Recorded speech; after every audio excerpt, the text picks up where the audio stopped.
Regina is the former Security Secretary of Hong Kong and now a legislator. So thank you very much, Mrs. Ip, for sitting down with me today. So, Mrs. Ip, you grew up in a Christian family. So how did your upbringing shape your personal values and your perspectives on society today? Actually, I didn't grow up in a Christian family. I went to Christian school, Church of England school. I grew up in a very traditional family with roots in the Pearl River Delta, you know. Right. So I benefited from the combination of traditional Chinese values and Christian teaching. So you entered the civil service at a young age, and you Yeah. became the Director of Immigration in 1996.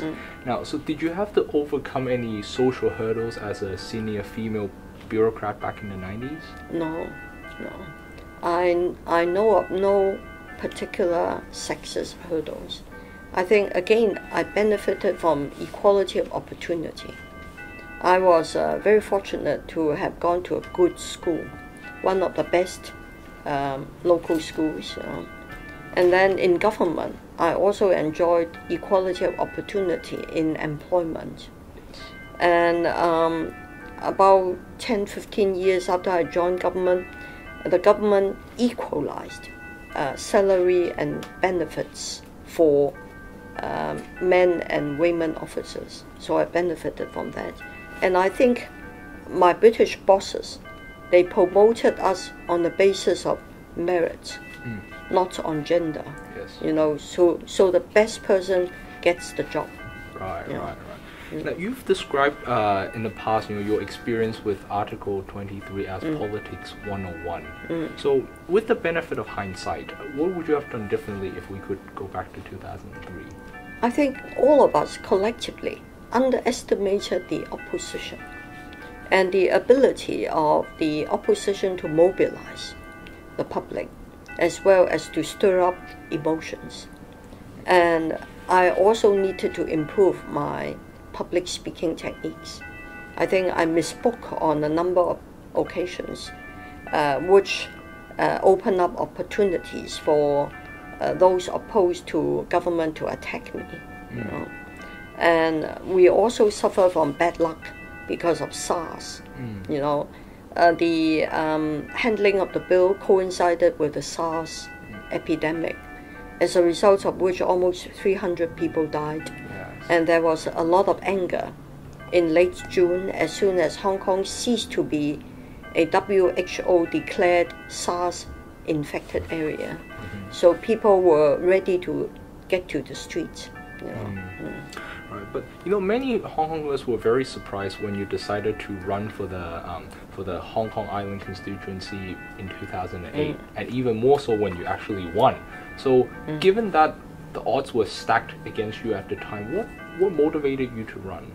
Well, I ran against Anson Chan in a by-election in 2007, and the odds were against me because a by-election is like a single seat, single constituency election, and the Democrats always have 60% of the votes, so I was doomed to fail.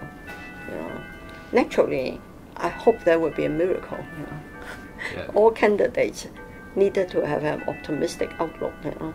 But when I returned to Hong Kong, I decided not to go back to government as an appointed official because I wanted to have a popular mandate. Yes. So it didn't matter whether I won or lose.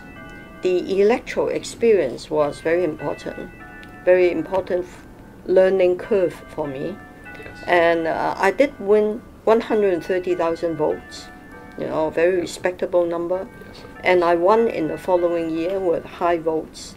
So that was a very good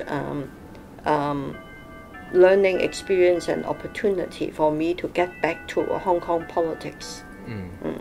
So as a pro-establishment legislator, you're also the chairperson of the New People's Party, which you co-founded with Michael Tin. So why did you found this new party rather than joining the DAB or just the Liberal Party? Well, I entered LegCo in 2008 as a sort of a lone member, and after a few years I found that I could do not very much because I had only one vote, Yes. and I needed to expand my influence by building a party. Yes. You know, of course, all new parties have a small beginning, Yes. but we have now grown substantially since the time when we were founded in 2011.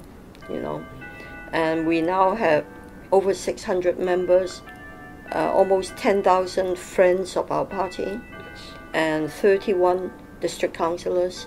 We are poised to win more seats. I did not join DAB because I think Hong Kong needed a center ground party to represent the silent majority. Yes. You know, and the middle class who would neither opt for DAB because they are seen to be maybe too pro-China, or the Democrats who are seen to be too radical. You know? And the Liberal Party is seen to be too closely identified with the rich. You know, so I decided to find my own niche and form my own party. Right. Right. So, but you know, apart from your official duties, you also founded the Cervantes Policy Institute. Yes. I'm curious, how can policy institutes such as this one that you founded help to increase youth participation in public affairs? I founded Cervantes Policy Institute even before I returned to Hong Kong on the campus of Stanford University with the help of a number of young people. The research focus was very clearly defined, you know, just promoting technological development, Yes. education, and constitutional development. Yes. On the political side, we decided to put our ideas in action by running for office. Yes. And two young men who helped me set it up won elected offices. Right. You know, but on the technology and innovation side, we continue to do studies. You know, on education side, we also continue to do studies. Yes. On local education issues, Yes. such as how to reform or improve the new high school, new secondary school curriculum Yes. implemented since 2009. Right. Right. I wanted to make the point that no one has a monopoly on yellow or any color, Yes. and there are different shades of yellow anyway.